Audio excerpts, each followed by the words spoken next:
하나님 말씀 요한일서 5장 13절 한 절 보도록 하겠습니다. 요한일서 5장 13절 한 절입니다. 같이 읽겠습니다. 내가 하나님의 아들의 이름을 믿는 너희에게 이것을 쓰는 것은 너희로 하여금 너희에게 영생이 있음을 알게 하려 함이라. 오늘은 요한일서를 봅니다. 요한일서에 대한 여러 필사본들에 나와 있는 것처럼 요한이라고 하는 사람이 이 편지를 썼다라고 하는 것에 대해서는 이의가 없습니다. 그리고 이 고대 사본에서 발견되는 모든 그 편지들의 제목들이 다 일관되게 이 요한일서가 요한이 쓴 첫 번째라고 이렇게 부르고 있어서 이 요한일서의 저자가 요한이다. 그리고 요한이 쓴 첫 번째 편지다. 이거에 대해서는 이의가 없습니다. 그런데 거기서 말하는 요한이 누구인가에 대해서는 여러 가지 주장들이 지금까지 제기되어 왔다는 것입니다. 즉 요한복음을 기록한 사도 요한이 이 편지의 저자인가에 대한 문제 제기가 있어 왔어요. 그렇지만 요한복음과 요한일서에 사용되는 그런 문체와 어휘들, 그리고 이 요한복음과 요한일서의 주제와 강조점이 서로 겹친다라는 점. 예를 들면 그리스도는 완전한 인성과 신성을 가지신 분이시고 믿는 것과 하나님의 계명에 순종하는 것 사이에 아주 긴밀한 관계가 있다라고 하는 것을 서로 두 책에서 강조하고 있고, 또 하나님의 아들에 대한 신뢰를 통해 참 하나님에 대한 진정한 지식을 나타내는 것으로서의 사랑의 탁월성, 이런 것들을 두 책이 서로 강조하고 있는 것에 있어서 겹친다라는 것입니다. 그런 면에서 요한일서의 저자인 요한은 요한복음을 기록한 사도 요한과 동일한 인물이다라고 하는 것을 우리가 알 수 있다는 겁니다. 이 요한일서가 언제 기록이 되었는가? 요한의 제자라고 알려진 폴리갑이라고 하는 순교했던 분이고, 또 파피아스라고 하는 분이 주후 100년경에 활동했던 분들인데, 그분들의 그런 편지나 어떤 글들에 이 사도 요한일서가 인용되는 경우들이 있고, 또 요한일서에서 강조되고 있는 그런 내용들이 전제되어 있는 것을 볼 수 있어요. 그러니까 최소한 이 폴리갑이나 파피아스가 자신의 글에서 요한일서를 인용하기 전에 요한일서가 기록이 되었겠죠. 그러니까 이분들이 주후 100년경 사람들이니까 100년 전에 이 요한일서가 기록이 되었다. 이것을 우리가 알 수 있다는 것입니다. 그리고 또 교부들이 증언하고 있는 것 중에 하나가 뭐냐면, 요한이 이 예루살렘 성이 로마에 의해서 파괴되는 때가 언제죠?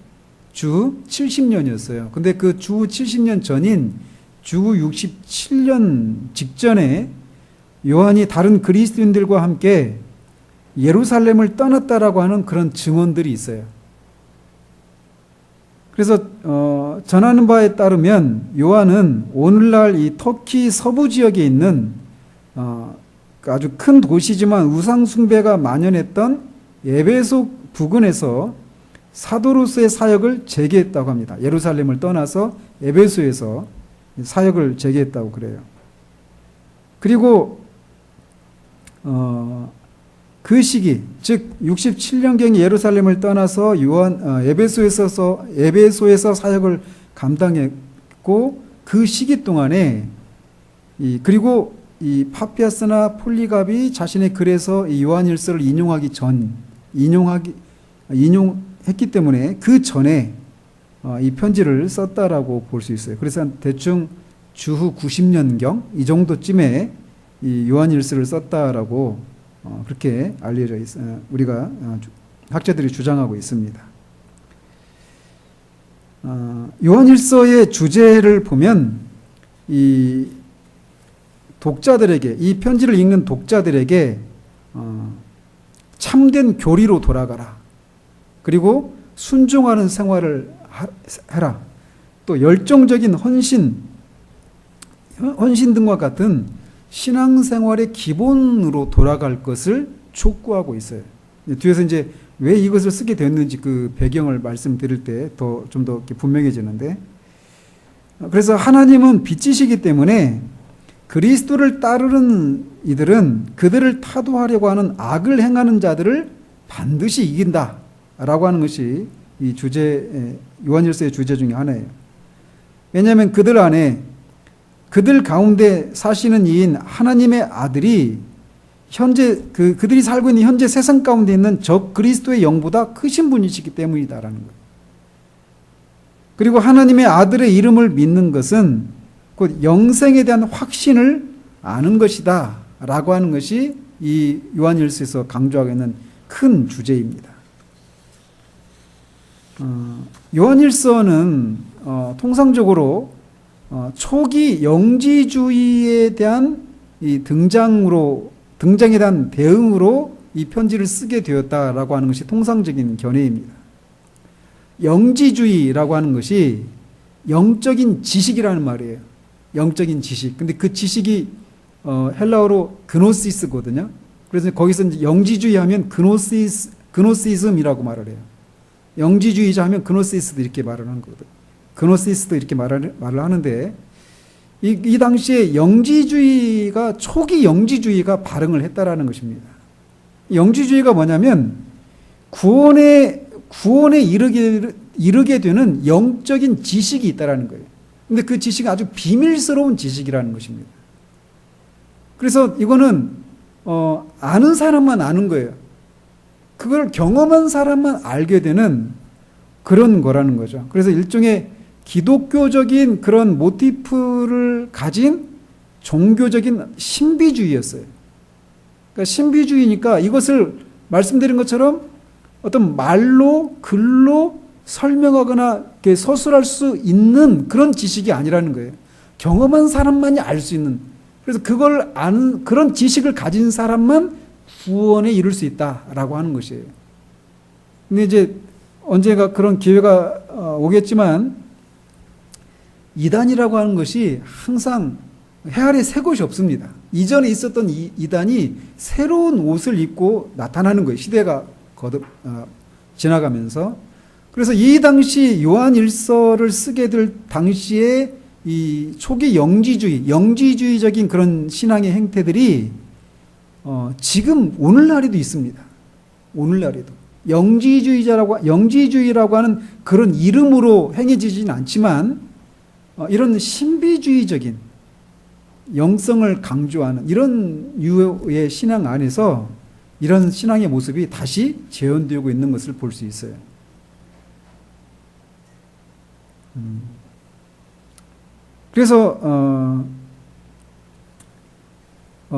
그래서 이제 그런 초기 영지주의에 대한 그런 대응으로 이 편지를 썼는데 실제적인 상황은 어떤 상황이었냐면 이 당시 요한일서를 받고 있는 사람들이 모여 있는 교회에 있었던 아주 유력한 사람들이 교회를 떠난 겁니다.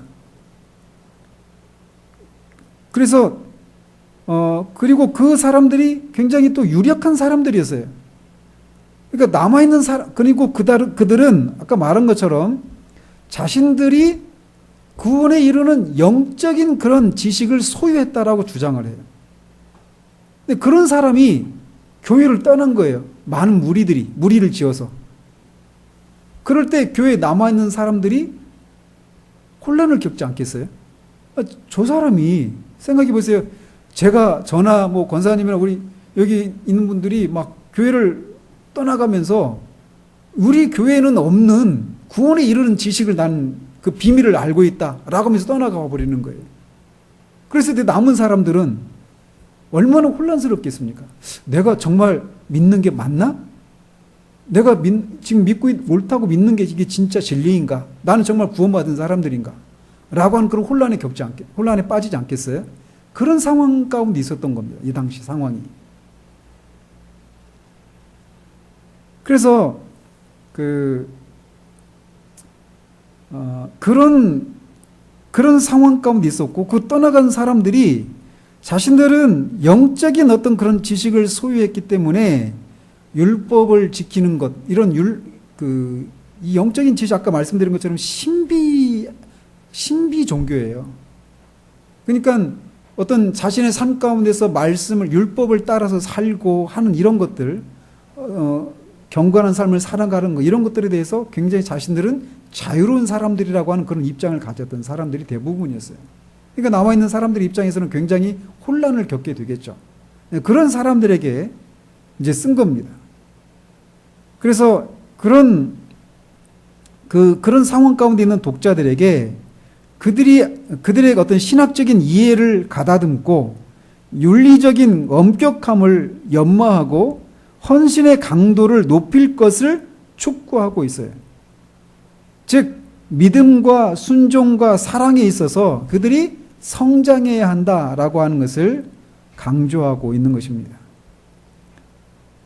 그렇지만 그렇게 믿음과 순종과 사랑에 있어서 그런 헌신의 강도를 높일 것을 촉구하고 있지만 이 편지에서 이런 것은 해야 되고 저런 것은 하지 말아야 되고 하는 어떤 목록을 작성해서 제공하고 있는 것은 아닙니다. 오히려 이 편지에서 나타나고 있는 큰 사상이 뭐냐면 다 이루었다라고 하는 선언이에요. 즉 이들이 믿음과 순종과 사랑의 행위를 강조해야 되는 이유가 뭐냐? 다 이루었기 때문이라는 것입니다. 누가? 예수 그리스도께서.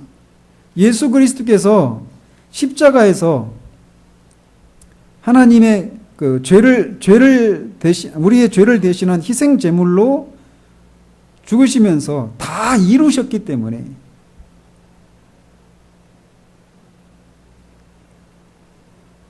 그리고 그분이 이 세상의 어둠을 물러가게 하고 다가올 시대의 참된 빛을 비추게 하는 생명의 말씀이시기 때문에 그분이 하신 일에 근거해서 그를 믿고 그의 말씀에 순종하고 사랑하는 이 행위를 더 강도를 높여서 행해야 된다라고 말하고 있는 것입니다.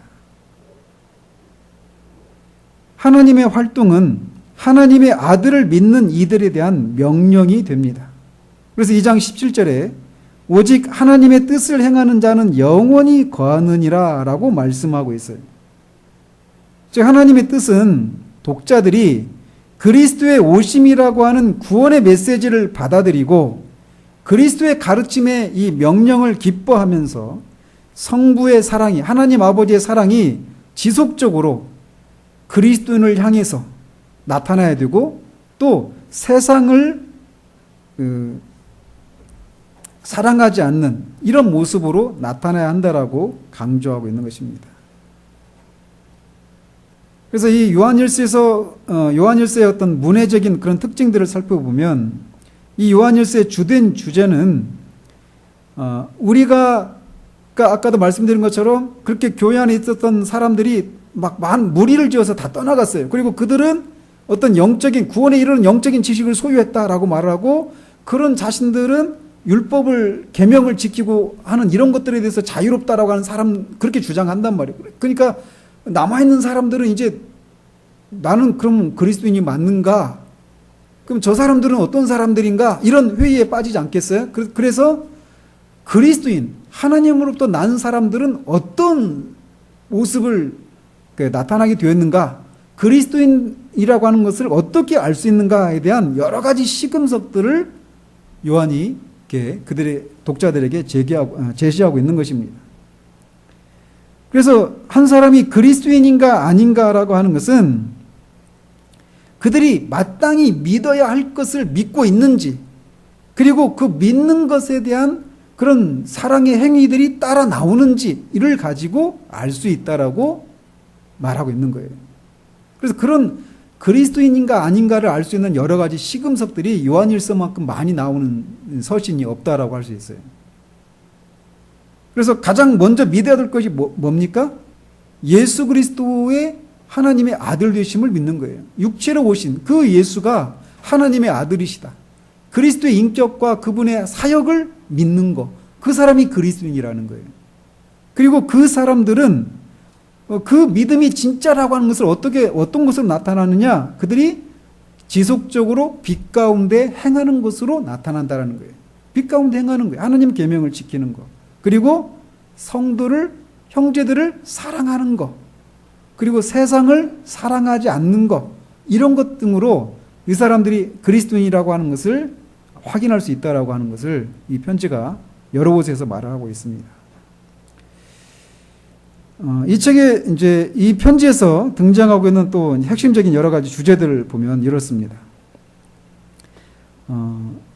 가장 첫 번째로 영원하신 한 하나님이 그 아들 예수 그리스도 안에서 성육신하셨고 그리스도는 참 하나님이시고 영생이시다라고 하는 것이 이 첫 번째 이 주제예요. 그래서 그리스도가 그 예수가 그리스도다. 하나님의 아들이시다. 그분이 영원한 생명이시다. 그분이 성육신하신 하나님이시다라고 하는 것이 이 요한일서에서 가장 핵심적으로 다루고 있는 주제입니다.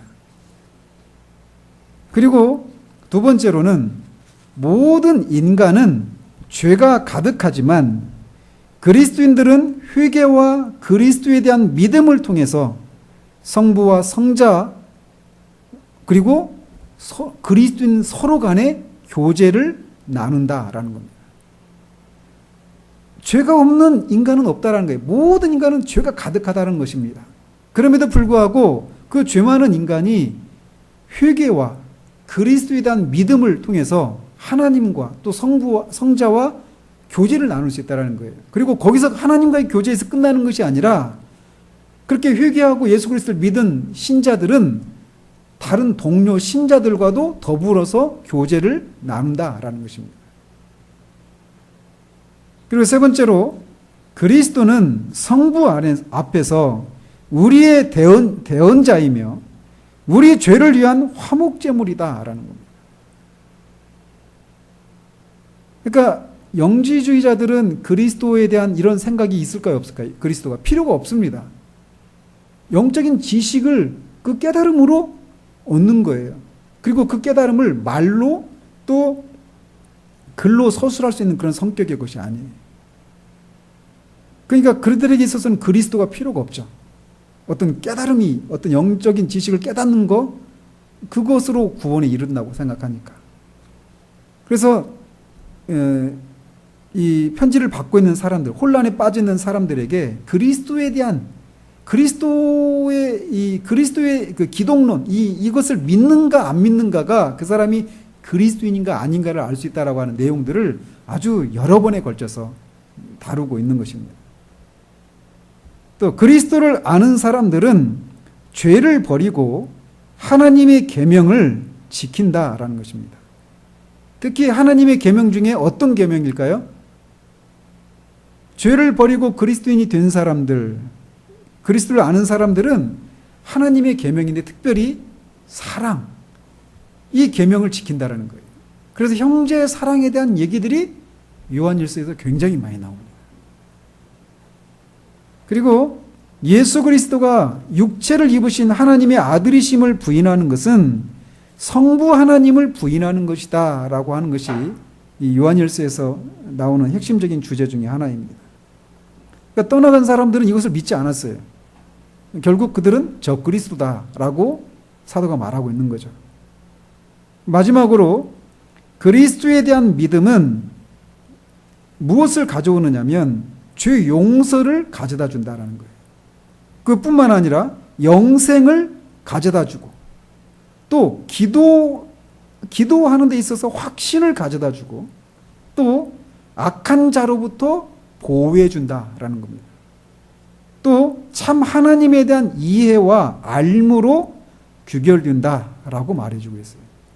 그래서 예수 그리스도를 믿음으로 죄 용서를 받는 데서 끝나는 것이 아니고 영생과 또 우리가 기도 가운데 하나님 우리의 기도를 들으실 것이라고 하는 확신, 그리고 우리가 악한 자가 우리를 만지지도 못할 정도로 우리를 악한 자로부터 지켜주신다라고 하는 확신, 그리고 참 하나님에 대한 이해와 알므로 우리를 이끌어준다라고 하는 것이 이 요한일서의 핵심적인 주제입니다. 주제 중에 하나입니다. 요한일서에서 다루고 있는 신학적인 주제를 살펴보면 이렇습니다. 요한일서에서 어떤 어떤 신학적인 주제를 전개해 나가는 방식은 로마서처럼 어떤 논리적인 그런 전개 방식을 따르지 않아요. 그래서 어떤 한 가지 주제를 제시한 다음에 그 주제에서 멀어졌다가 다시 그 주제를 돌아오는 이런 방식으로 어떤 주제가 전개돼요. 사도 바울하고는 조금 다른 방식으로 신학적인 주제를 전개하죠. 그래서 이렇게 자꾸 같은 주제가 반복돼요. 앞에 나왔다가 다른 주제로 갔다가 다시 그 앞에 처음에 주장했던 주제로 다시 돌아오는 이런 방식으로. 그래서 그 반복되는 주제들을 보면 다음과 같다라는 겁니다. 보면 하나님은 빛이시고 사랑이시다라는 겁니다. 그리고 현재 그리스도인인 이들은 사망에서 생명으로 옮겨졌고, 그런데 이 일은 어떻게 일어나느냐? 그리스도인 자신의 능력으로 이 일이 일어나는 것이 아니라는 것입니다.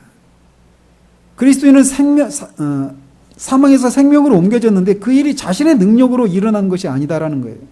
그럼 어떻게 되느냐? 하나님이 이 사람들, 이 그리스도인이 사망에서 생명으로 옮겨진 그리스도인들을 먼저 사랑하셔서 그들의 죄를 위한 대속제물로 예수님을 보내셨다라는 겁니다. 그 예수 그리스도의 대속제물로 희생되신 그 그리스도의 사역을 통해서 하나님은 그 사역의 근거에서 죽었던 자들을 거듭나게 하시고 그들에게 생명을 주셨다는 겁니다. 또 생명과 더불어서 하나님은 성령과 영적인 이해력을 주셨다라는 것입니다. 그 일, 하나님이 예수 그리스도를 보내서 대속제물로 삼으신 그 일, 그리고 성령을 보내셔서 그들을 거듭나게 하시고 생명을 주시는 그 일을 통해 그들이 영적인 이해력을 갖게 되고 그들이 더 이상 세상이나 마귀에게 속하지 않은, 그래서 생명으로 옮겨지는 일이 일어날 수 있었다라는 것입니다. 그래서 그들은 이제는 더 이상 세상이나 마귀에 속한 것이 아니라 하나님에게서 나서 하나님께 속해 있고 진리에 속해 있다라는 겁니다. 그러니까 이런 얘기를 하는 게, 그러니까 그리스도인의 위치가 지금 현재 하나님께 속해 있다, 또 진리에 속해 있다, 생명으로 옮겨졌다, 이런 것을 아는 것이 왜 중요할까요? 그런 것을 내가 어떤 사람인가, 어떤 사람이 되었는가를 알 때 그 사람에 맞는 삶을 살 수 있게 되는 거예요. 그래서 그리스도인이라고 하는 그런 정의들을 요한뿐만 아니라 에베소서 우리가 강의를 하고 있지만 에베소에서도 끊임없이 그리스도인이라고 하는 사람은 어떤 사람인가에 대한 정의들이 계속 다양한 방식으로 나오잖아요. 그래서 여기서도 그런 걸 얘기하고 있어요. 그리고 하나님은 이제 자기 백성 안에 거하시고 하나님의 말씀이 그들 안에 거하고 그들은 하나님 안에 거한다라는 겁니다. 그렇기 때문에 그들은 이제 빛 안에 거한다. 왜? 하나님이 빛이시기 때문에. 그래서 이런 관계를 묘사하는 또 다른 방식은 그리스도인들은 하나님을 알고 사랑한다고 말하는 것이라는 거예요. 내가 하나님께 속해 있고 빛 가운데 행하고 있고 진리에 속해 있다라고 하는 것을 무엇을 통해서 이렇게 드러나느냐면 하나님을 알고 그 하나님을 사랑한다라고 말하는 것으로 그게 표현된다라는 것입니다. 이렇게 하나님에 의해서, 하나님이 보내신 성령에 의해서 살아나게 되고 성령을 받고 하나님을 아는 것은 자연스럽게 행동의 변화로 이끌어 간다라는 거예요. 그러니까 내가 하나님을 안다, 나는 거듭났다, 나는 성령을 받았다 라고 말하는데 삶의 변화가 없다, 있을 수가 없다는 겁니다. 그런 일이 일어나면 당연히 너무나 자연스럽게 행동의 변화로 이끌어진다라는 것이에요. 그 변화된 행동은 구체적으로 어떤 방향으로 나타난다고 말하고 있느냐면 하나는 하나님을 향한 사랑, 또 하나는 형제를 향한 사랑으로 나타난다라는 것입니다. 그래서 결국 그래서 율법의 최종적인 목적이 뭐예요? 율법의 요약이 뭐예요? 하나님을 사랑하고 이웃을 사랑하는 거예요. 그래서 그 일이 가능하도록 하기 위해서 어떤 일이 일어났다고요? 하나님이 예수님을 보내시고 또 그 예수님을 믿는 자들에게 성령을 주셔서 그들을 살아나게 하시고 그들에게 이해를 주시고 생명을 주셔서 이런 일이 일어나게 되었다라는 겁니다. 그래서 요한일서에서 다루고 있는 신학적인 주제들이 다른 성경에서 다루고 있는 주제들과 상충되지 않아요. 다 일치합니다. 성경이 통일성을 가지고 있는 거죠. 마지막으로 구원사적으로 요한일서에서 말하고 있는 것을 요약하면 그리스도인은 그리스도가 우리를 사랑하셨듯이 사랑 가운데 살아야 한다라는 겁니다. 그러니까 결국 너무 신앙은 단순하죠. 그죠? 그러니까 기독교 신앙이 너무 단순해요. 단순한데 심오하죠.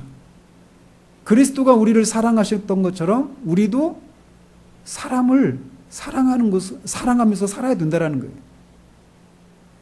결국 존재됨의 문제로 돌아가는 거죠. 그죠? 요한일서에서 다루고 있는 것이 이런 내용들입니다. 이런 내용들을 중심으로 읽으시면 요한일서를 바르게 읽는 것이라고 할 수 있겠어요. 기도하겠습니다. 하나님 아버지, 요한일서에서 다루고 있는 내용들이 무엇인지를 우리가 살펴보았습니다.